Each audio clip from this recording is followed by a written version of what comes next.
pariwisata rendah karbon itu keren.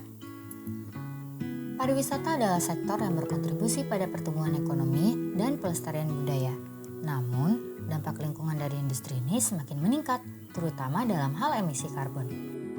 Kita orang akan menjelajahi bagaimana mengurangi jejak karbon dalam pariwisata dan mengapa hal ini penting untuk masa depan destinasi wisata.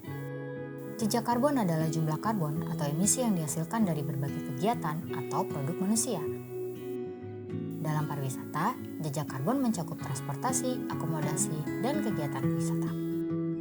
Dampak jejak karbon dalam pariwisata sebagian besar disebabkan oleh emisi transportasi, penerbangan, dan mobil yang menyumbang sebagian besar karbon di atmosfer.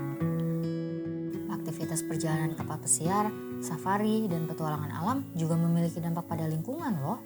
Solusinya, kita bisa mempromosikan jejak karbon berkelanjutan seperti mendorong penggunaan transportasi umum, menggunakan sepeda, atau berjalan kaki. Pilih akomodasi ramah lingkungan, pilih hotel yang memiliki sertifikasi lingkungan, dan praktik berkelanjutan, edukasi wisatawan untuk meningkatkan kesadaran tentang jejak karbon dan cara menguranginya.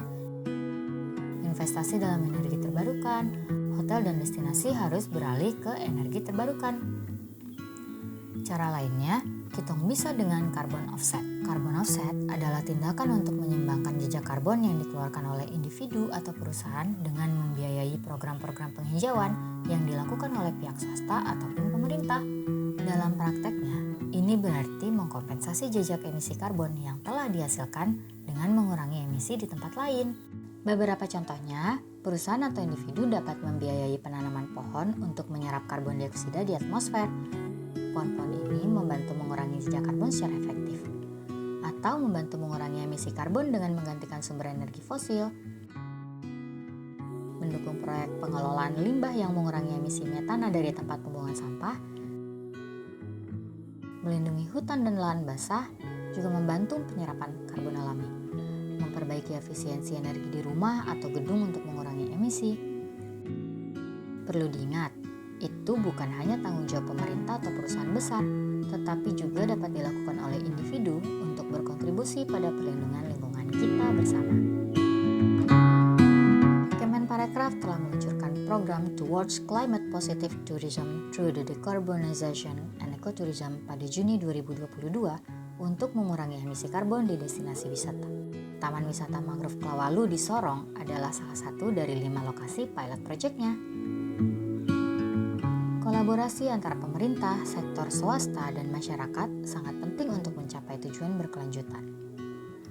Saat ini, pemerintah Provinsi Papua Barat Daya sedang mengembangkan program yang mengendalikan kontribusi pariwisata terhadap perubahan iklim dengan melibatkan pelaku layanan perjalanan wisata untuk pariwisata yang lebih bertanggung jawab dan rendah karbon.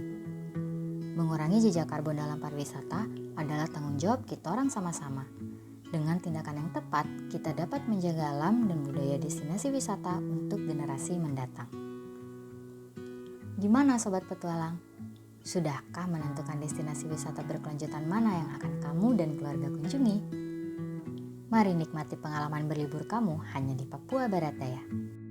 Kita orang kuat karena kita orang satu.